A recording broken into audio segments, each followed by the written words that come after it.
Hello everyone, I'm Chester44 and welcome to this Let's Play of Obduction. Last episode we did some more exploring through the stone area and found our way over to here. Farley's. There's books and information and such on here that I need to look at, so this episode is going to be a lot of looking at and reading stuff. Let's see. I shall document the curious events that have conspired with myself, my family, friends, and co-workers. Hartnell was a peaceful mining town founded by my grandfather and nestled within the red rock of the desert in the Arizona Territory.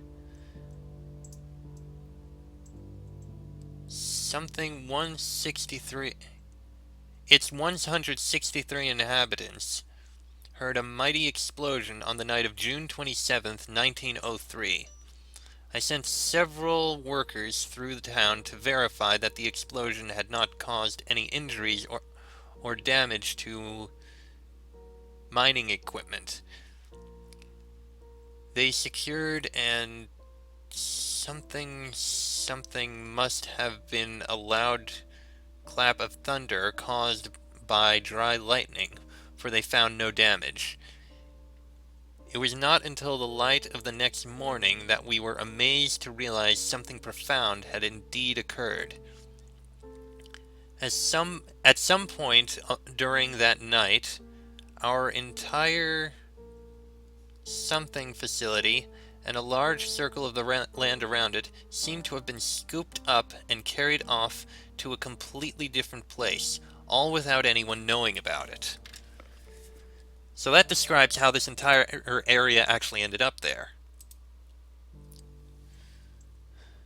The entire landscape outside our circle of desert could only be described as alien. Large floating rocks could be seen in the distance. No one had ever seen anything like it anywhere on Earth. We fully explored our new surroundings, hoping to find a way home. No way home was ever found. In fact, we soon discovered that what we take for granted now.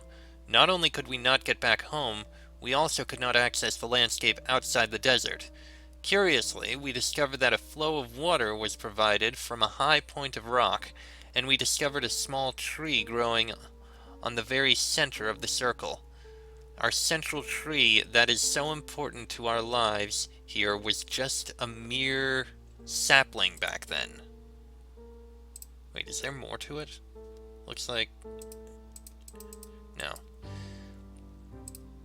What's this one? Species description. Mofang. Through ambassador seeds, the Mofang were the first non-human species humans were introduced to. An Liang was the first to call the alien a Mofang, impressed with their advanced ability to imitate our sounds, movements, and mannerisms. Although they have a name for themselves, their language is mostly unpronounceable by humans. As a result, and because of their mimicry abilities, communication with the Mofang is primarily accomplished by their learning human languages rather than humans learning to speak Mofang. They have been able to learn almost every human language represented in Hunrath enough to provide functional, if rudimentary, communication. The Mofang basic external morphology is remarkably humanoid. Bilateral symmetrical tetrapods, bipedal, head with anterior facial features, mouth, eyes, nostrils. Other external features include minimal body hair and raised dorsal protrusions. Constitution is somewhat frail, due apparently to their thin and lightweight internal structure, but internal investigation has not been possible. They have ample cranial space to account for a substantial brain, and their intelligence is impressive as evidenced by their advanced technology. Oh! Okay. Yeah, those are aliens. And now we know what the Mofang look like. Awry. After a certain level of maturity and health of the tree, a passage opened at its base. This passage allowed contact with two additional species. The first contact was with the Awry. The first contact revealed the Awry to be large, beetle-like insects.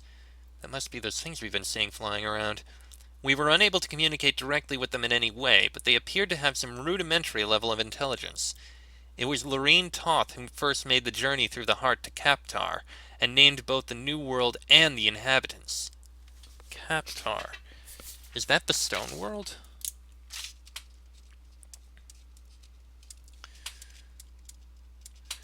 The Arai have three distinct variants that have come to be referred to as barnacle, beetle, and polyarch. Although their morphology is dramatically different from human, their internal systems, like all of our neighbors, are supported by similar atmospheric composition and basic in their barnacle stage. In their barnacle stage, the Arai are completely immobile. The Arai stay in this egg-like development state seemingly indefinitely. In order to hatch, they must be in proximity of a polyarch and fertilized by the beetles after a certain stage of maturity. The beetles are the eyes and ears, hands, and feet. With only a minimal nervous system of their own, they are essentially the sensory extensions of the immobile polyarchs. They are able to execute simple commands, but apparently have very little in the way of individual sentience. Yeah, that's them. So Kaptar must be the stone region.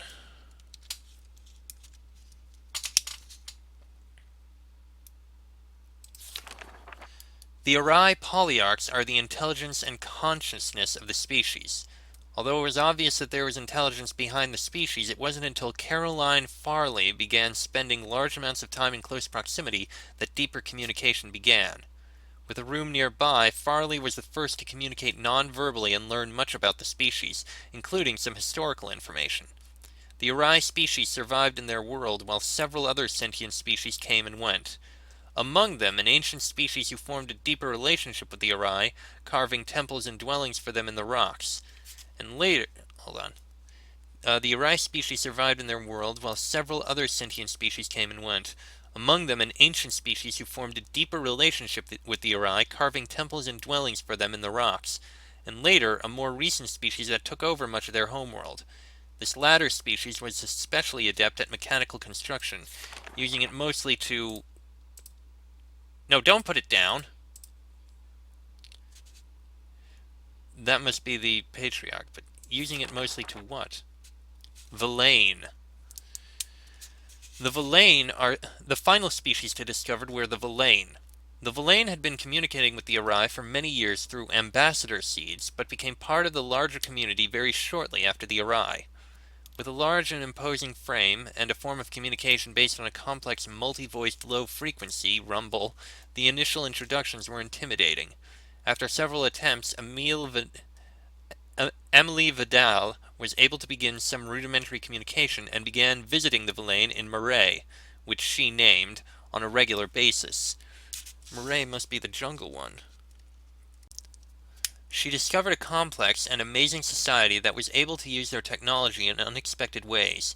They had the ability to quickly transform their world using extruded structures based on some form of... I don't know. Unlike the other worlds, the Villain sphere is scooped out of a Villain resettlement group that was preparing to set off into space to find a new homeworld. This was their way of life, to put themselves into stasis and scatter themselves through the stars. As mentioned previously, their appearance is imposing, standing about 9 feet tall with a distinct reptilian resemblance.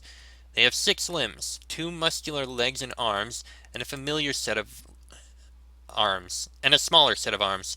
They control every aspect of their technology with their vocalizations, but over the years they have created control panels based on their number system that allows other species to easier access elements of their technology.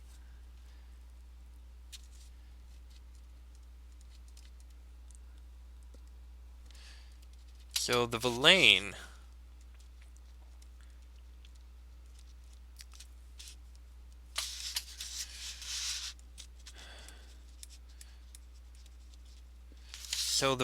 must be the one who made that number system.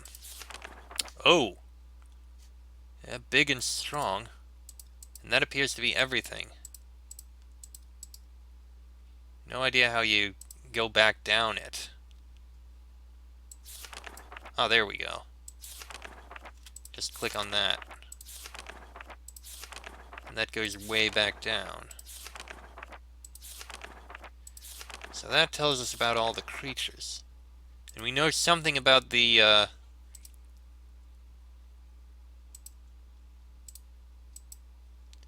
No, I didn't want to click on that.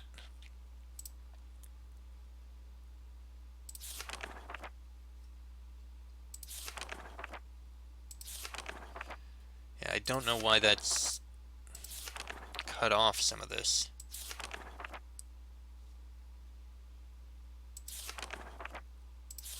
It's irritating. Okay. Let me take a drink and then I'll take a look at this. So, that's the three worlds. Hunrath, or the earth part, Kaptar, the stone part, and Murray, the jungle part.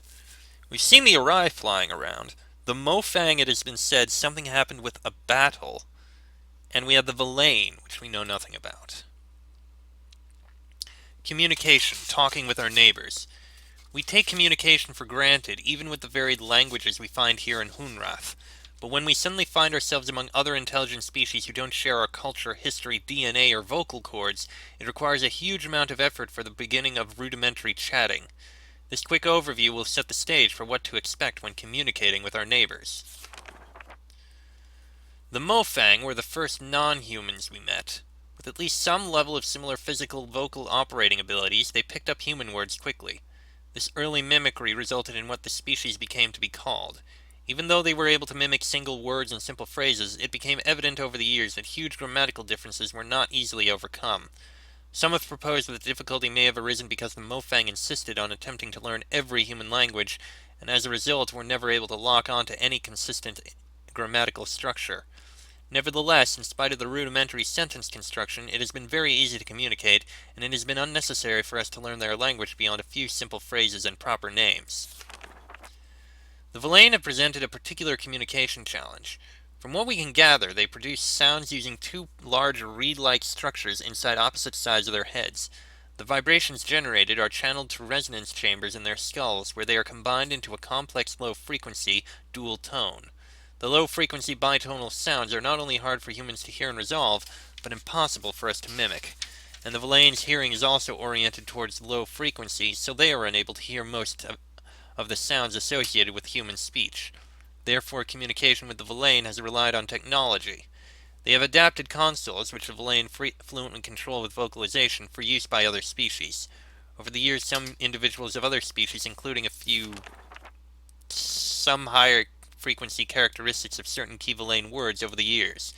And although we can't speak to them in a way that the Villains can understand, we are occasionally able to hear and recognize these words when spoken distinctly by the Villain. If you'd like to know more about communication with the Villain, please contact Vito. Why is this black bar over the bottom? None of the stages of the Arai morphology have any vocalization apparatus.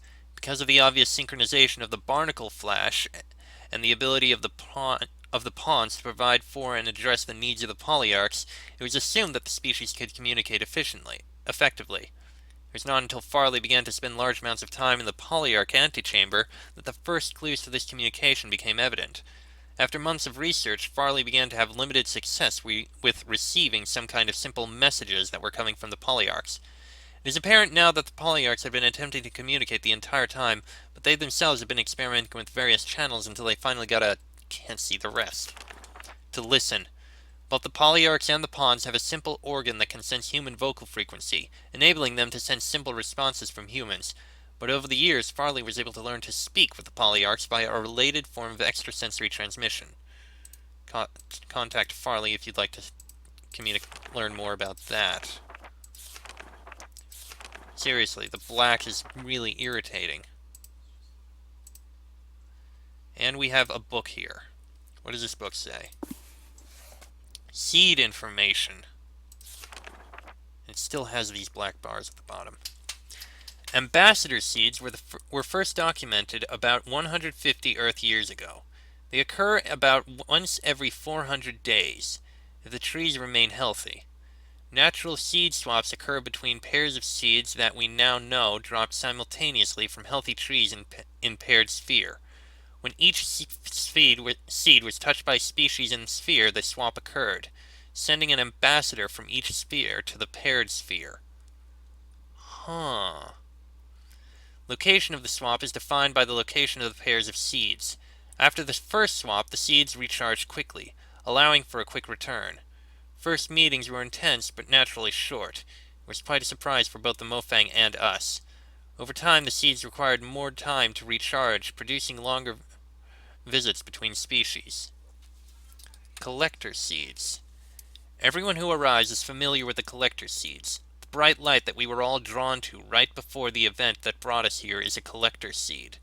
What new arrivers may not be aware of is that these seeds, like all seeds, come in pairs.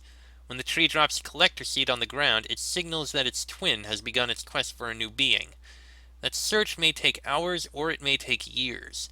When an appropriate situation, unnatural threat of death, is found, the seed activates and swaps a smaller but varying sized sphere from Earth, or whatever appropriate homeworld, here to Hunrath. As Hunrath became more populated, we would watch for a newly dropped collector seed, collect it, and place it in the entry canyon area. This allowed us to provide a more predictable entry experience for new arrivers, and provide a single area to collect any resources that may have come along with the new arriver. So that's what brought us here. Unlike ambassador seeds and mother seeds, collector seeds do not seem to survive. The inner core is spent, leaving only the lifeless outer husk. Mother seeds, postulated but unverified. First suggested by Alima Hamsa, 2232 BH. The notion of mother seeds extrapolates the behavior of the lesser seeds to a superseed. She posited that the process that actually created the paired spheres was similar to all other swaps but on a much grander scale. The idea is that two seeds from a mother tree were scattered on the galactic winds to find appropriately similar environments. When matches were found, some process was triggered that swapped large portions of landscape between vastly different worlds. Alima further noticed that the trees' locations in the center of the spheres suggested that the trees grew from these mother seeds. Because of the similarities, it has been conjectured that re-swapping the native environmental spheres might be possible with a larger scale version of the ambassador seed machine. So that's the trees that happen. Okay. So, the ambassador seeds are what we have been using to teleport between the two locations. Back and forth, like the thing we found over there. The second seed that was mentioned was the one that brought us here. A seed drops over here, and then another seed falls off, appears somewhere else looking for someone, though they haven't figured out what causes it. And the third seed is something else. The third seed is probably what causes the thing to happen.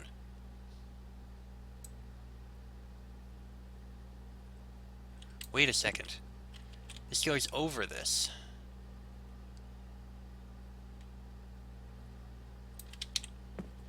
Is this pointing at... It's pointing at... near the tower. What's this other thing, then?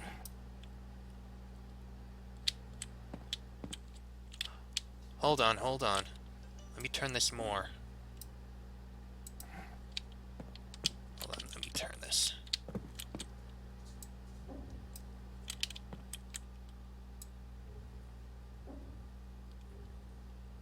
Okay, that doesn't help this.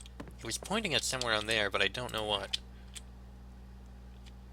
Okay, that is showing off the image there. Yeah, that's basically showing what I already knew. But it doesn't make sense. The way the numbers are shown, this must somehow be related to numbers higher than as high as it can actually go. I need to plug this into the system to see if I can figure it out.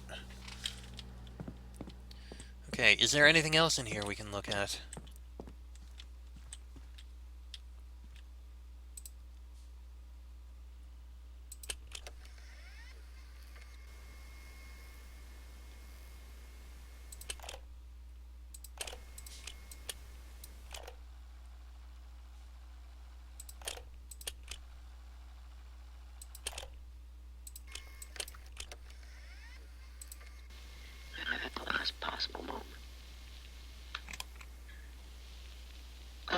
Most are gone.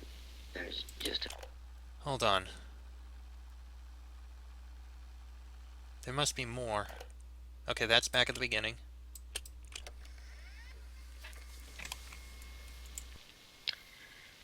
Well, I feel like I should say something.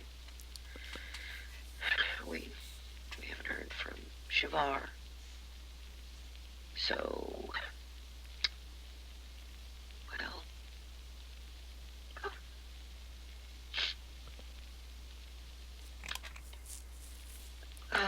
well, should we assume that Shavar, well, the attack is inevitable.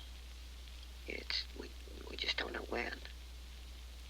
So, Shavar and her family, and others she trusts, I guess, well, they'll arrive when they can, without giving, like covertly.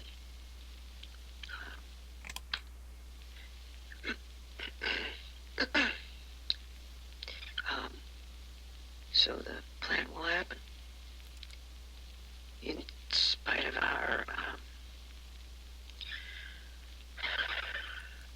God. What is she talking about? We're locking down as much as possible here, and moving everybody out. CW will stay here, and I'll go to Murray at the last possible moment. So they're in the jungle. They're in Murray. Most are gone. There's just a few left here now. The mayor got out early. I don't even know why I'm recording this. It's like somehow we'll live on or something. I guess this has meaning if someone listens, but who? A new one? A new arriver. Oh, God, the kiosk out front. I need to update that message.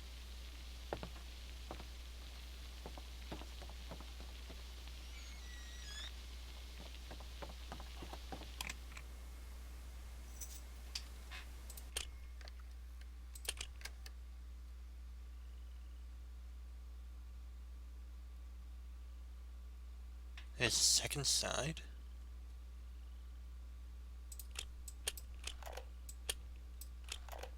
Okay, what's on the other side? No, not rewind. Not fast forward. What's this side say?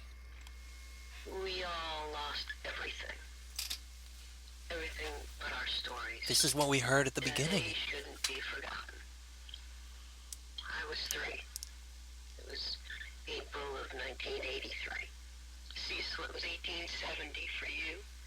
Sam and Vera, you tell it like it was yesterday, but it's been 62 years since you saw that blast of light.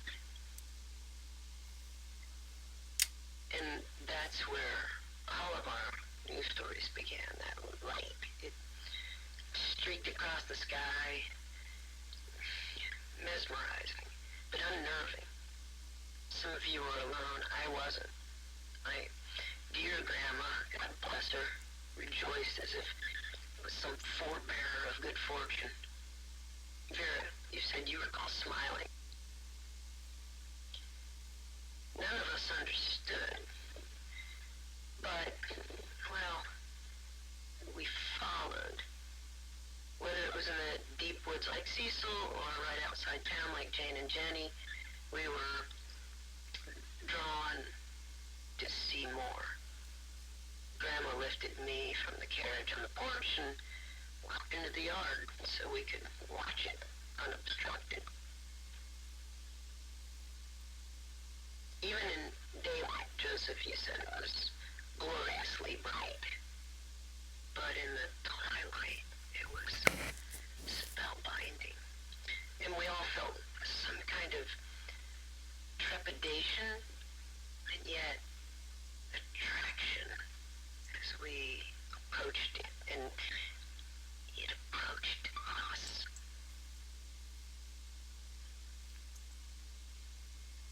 So close.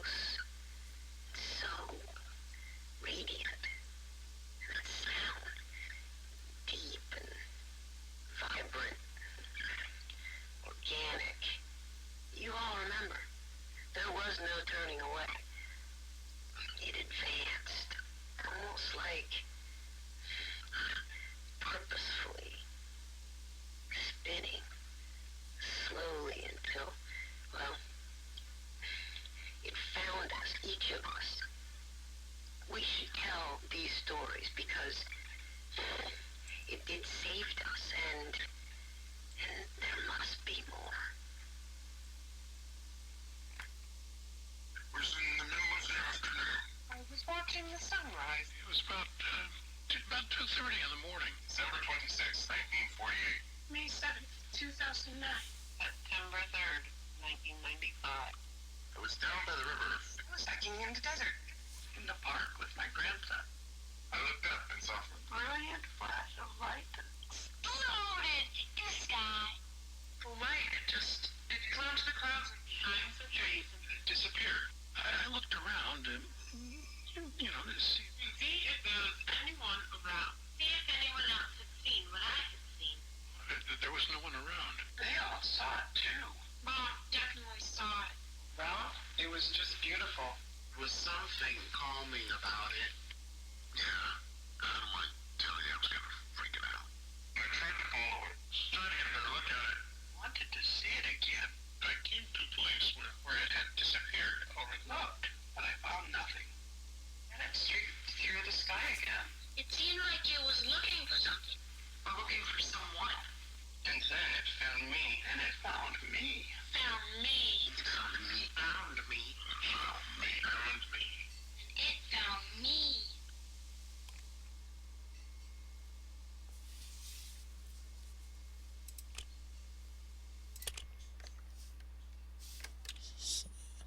Back a reward item. Oh, that's the... Okay. So...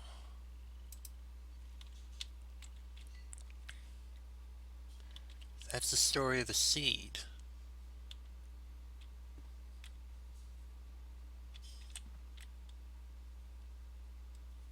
Amazing.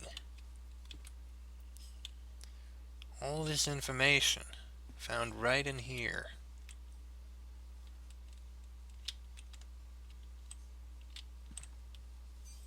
One seed pair, 2 fine planets with similar atmospheres, 3 swap, 4 tree from seed. Hard superposition, hard connected, path open when mature, 4 species meet. What happens at fruition? Swap where, home when, maybe dead. More seed pairs scattered throughout the universe. Why scattering?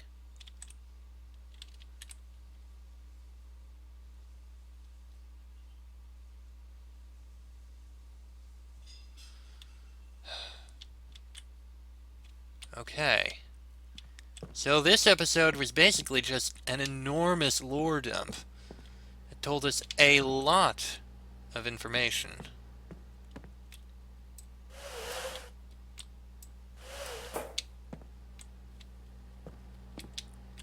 And I mean a lot.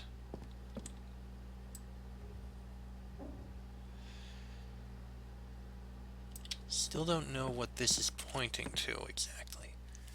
It's the end of the wall there, but no matter. We've learned a lot of information in this episode. So, let's see. There are... Wait a second.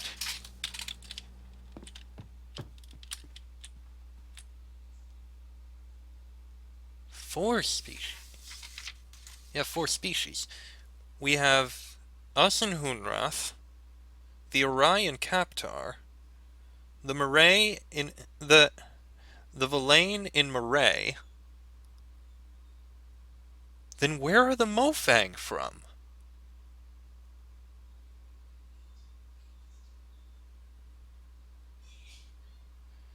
There's a 4th world.